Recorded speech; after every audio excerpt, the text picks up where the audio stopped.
नमस्कार प्यारे साथियों, आपका स्वागत है हमारे यूट्यूब चैनल में। और आप देख रहे हैं डीएलएड थर्ड सेमेस्टर मैथ के अंतर्गत चैप्टर नंबर 3।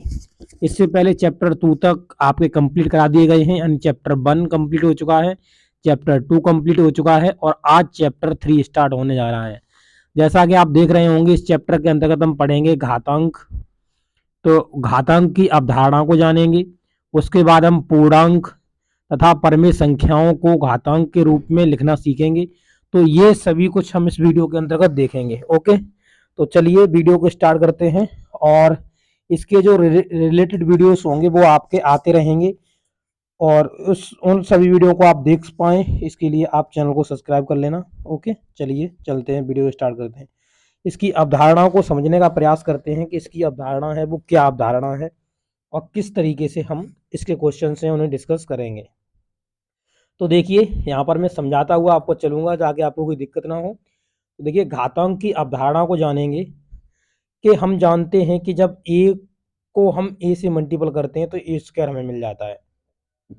सही है, ओके, ये आप जानते भी होंगे। जैसे मान लीजिए यहाँ पे ए है, ए का मल्टीपल ए में करेंगे तो हमें ए स्क्वायर मिलता है। अब मिलता क्यों है?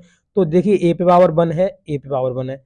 जब मल्टीपल में जब बेस बराबर होते हैं, यानी जब आधार बराबर होते हैं, तो जो घातें होती हैं मल्टीपल में जो जुड़ जाती हैं। तो इसी प्रकार से जैसे ए पे 1 प्लस 1 हो जाएगा, तो क्योंकि इसका बेस आप देखेंगे तो ए बेस है इसका, दोनों का आधार ए है, तो ये हो जाएगा ए स्क्वायर। तो इस तरीके से ये ए स्क्वायर बना है। इसी प्रकार से आप मान लीजिए ए का मल्टीपल 3 बार कर रहे हैं, 3 बार कर रहे हैं, तो हमें क्या मिलेगा? ए क्यू मिलेगा। यही अवधारणा है। इसी प्रकार से 4 बार करेंगे तो 4 पावर मिल जाएगा, 5 बार करेंगे तो 5 पावर मिल जाएगा। तो यहाँ पर जो बेस होता है वो आपका ए होता है, और घातांक होता है वो जो ऊपर लगा हुआ है वो आपका घातांक होता है। तो ये अवधारणा आपको समझ में आ गई होगी, यही यहाँ पे लिखा हुआ है। इसके बाद अगर मान लीजिए आप ए ए का मल्टीपल कर रहे हैं एन टाइम्स, तो आपको क्या मिल जाएगा? तो आप इसे लिख सकते हैं ए पे पावर एन। ए पे पावर एन, यानी ए को हमने खोल दिया है, यानी ये देखो इसे अभी बंद कर दिया है तो ए पावर एन हो गया। इसी तरीके से हम इसे लिख सकते हैं ए पे पावर एन, यानी ये घातांक के रूप में हम इसे लिख सकते हैं। बता दिया है हमने आपको घात क्या है। जो घात है जो ऊपर आपकी चढ़ी हुई है। घातांक देखेंगे, किसी संख्या x को उसी संख्या x से n बार गुणा करने पर हमें x पावर क्या मिल जाता है? n मिल जाता है। ये अभी आपको उदाहरण मैंने समझाई हुई है ए लेकर के, ठीक है। n को घातांक कहते हैं जबकि x को आधार कहते हैं। तो हमने बताया जो बेस में नीचे रहेगा, ठीक है। जैसे a पे पावर n लिखा हमने, तो यहाँ पर ये है आपका जो a है, इसे हम आधार बोलेंगे, आधार बोलेंगे, और इसे हम बोलेंगे घातांक, यानी घात है ये क्या है? घात है। तो ये घात है, तो ये ऊपर रहने वाली होती है वो घात है, और नीचे वाला आपका बेस हो जाएगा। इसी प्रकार से आगे देखेंगे तो लिखा हुआ धनात्मक पूर्णांकों के व्युत्क्रम घातांक के रूप में।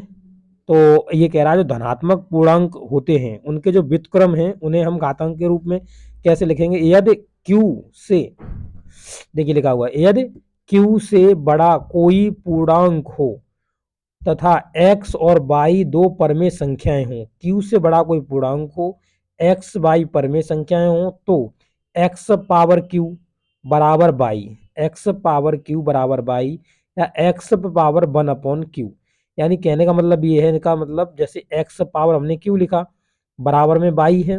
अब यहाँ पर जो आपको दिख रहा होगा q अभी पावर में घातांक में चढ़ा हुआ है, बट हम इसे x का वैल्यू निकालना चाहें तो हम इसे लिख सकेंगे x बराबर y पे पावर 1/q हो जाएगा। 1/q हो जाएगा, घात में जाकर के दूसरी साइड पे चेंज हो जाता है। जैसे मान लीजिए ए स्क्वायर आपके पास, यहाँ पे मान लीजिए 1 है, तो जब आप इसे चेंज करेंगे यानी ए लिखेंगे तो ये रूट में 1 चला जाएगा ना, और रूट की पावर कितनी होती है? 1/2 होती है। वही यहाँ पे बताया गया है। तो यहाँ पर y का जो q होगा वो मूल पढ़ते हैं इसे हम, y का हम क्या पढ़ेंगे? q को मूल पढ़ेंगे, क्यूबा मूल पढ़ते हैं बाई को, ठीक है। बाई का क्यूबा मूल पढ़ेंगे इसे। तो इस तरीके से आप इसकी अवधारणा को समझ गए हैं। पॉइंट नंबर 2 देखिए। पॉइंट नंबर 2 में आप देखेंगे तो लिखा हुआ है कि धनात्मक परमेय संख्याएं घातांक के रूप में लिखना। धनात्मक परमेय संख्याओं को हमें किसके घातांक के रूप में हमें लिखना है? यदि p बट्टे q एक धनात्मक परमेय संख्या है, p बट्टे q क्या है? p बट्टे q एक धनात्मक परमेय संख्या है, तो तथा x परमेय संख्या हो, x क्या हो, एक परमेय संख्या हो, तो x पावर p बट्टा q को हम लिख सकते हैं x p इंटू में 1/q के रूप में लिख सकते हैं। अर्थात आप देख सकते हैं x पावर p बट्टा q और x पावर p का, यानी x पावर p का क्यूबा मूल हो जाएगा। x पावर p का कौन सा हो जाएगा, क्यूबा मूल हो जाएगा। जैसे इस तरीके से लिखा आपने, जैसे x पावर लिख रहा है, जैसे हमने p इधर ले लिया, p अंदर की साइड पे रख दिया ऐसे p को, और इसके बाद हमने लगा दिया 1/q। ये वही बात है, जब ये इसमें मल्टीपल कराएगा वही चीज आ जाएगी। तो इसे p जो है ना, x पावर p का इसे क्यूबा मूल बोलेंगे, क्यूबा मूल बोलेंगे, मूल। ठीक है, ये क्यूबा मूल बोला जाता है। इस तरीके से लिखने का ये एक तरीका है घातांक।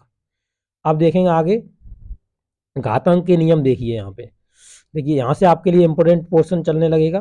घातांकों के नियम, नियम नंबर 1 कि m एवं n के धन पूर्णांक होने पर, m और n के धन पूर्णांक होने पर यानी पॉजिटिव होने पर, तो देखिए x पावर m इसे हम किस तरीके लिखेंगे, तो x इंटू में x ये मैं बता ही चुका हूँ, डैश m बार, तो m बार ऐसे लिखेंगे क्योंकि m पावर लगा हुआ तो m बार लिखेंगे। इसी प्रकार से x पावर n है तो इसे हम x इंटू में x dot dot x power मतलब n बार लिखेंगे। इस तरीके से लिखेंगे इस चीज़ को, ऐसा कि आपको यहाँ पे दिख रहा होगा इसी तरीके से। तो ये आपको समझ में आ गया किस तरीके से ये लिखा गया है। ये चीज़ एक्स पावर m है, तो हमने कहा था इसे जब आप इसे इसका प्रसारित रूप लिखेंगे तो इस तरीके से लिखेंगे, जैसा कि आप यहाँ पे देख रहे हैं m बार जाएगा और ये n बार जाएगा, तो ये हम लिखेंगे। उसके बाद देखिए अब इन दोनों को हमने क्या करा, इन दोनों को हम आपस में मल्टीप्लाई करा देंगे, मल्टीपल करा देंगे इन दोनों का। तो देखिए x पावर m का मल्टीप्लाई कराया हमने और x पावर n का मल्टीप्लाई कराया, दोनों का कराया। जब कराया तो ये इस तरीके से यहाँ तक खोल दिया m बार और यहाँ पर दूसरा वाला यहाँ n बार तक खोल दिया। अब यहाँ पर क्या x कॉमन था तो x कॉमन ले लिया और x कॉमन ले लिया उसमें, और ये जो m बार था n बार था ये दोनों आपस में जुड़ जाएंगे, तो m प्लस n बार लिख लेंगे इसे। तो अब ये क्या हो जाएगा, जैसे मान लीजिए ये प्रसारित रूप किसका है, तो x पावर m और इधर n है, तो ये दोनों जुड़ जाएंगे ना। इधर ये मल्टीप्लाई में है, मल्टीप्लाई का मतलब क्या होता है, जुड़ जाते हैं आपस में। जब बेस समान होता है तो बेस समान होता है तो ये दोनों जुड़ जाएंगे, तो x पावर क्या हो जाएगा m प्लस n, और बराबर में भी आप देखेंगे तो x power m plus n ही आएगा, तो दोनों लंग से कैसा आएगा, बराबर आएगा। तो इस तरीके से आप इसको कर पाएंगे। तो ये अवधारणा यहाँ तक आप नियम नंबर 1 समझ गए होंगे। इसके बाद नेक्स्ट वीडियो में आगे नियम नंबर 2 मैं कराऊंगा। Okay, thank you.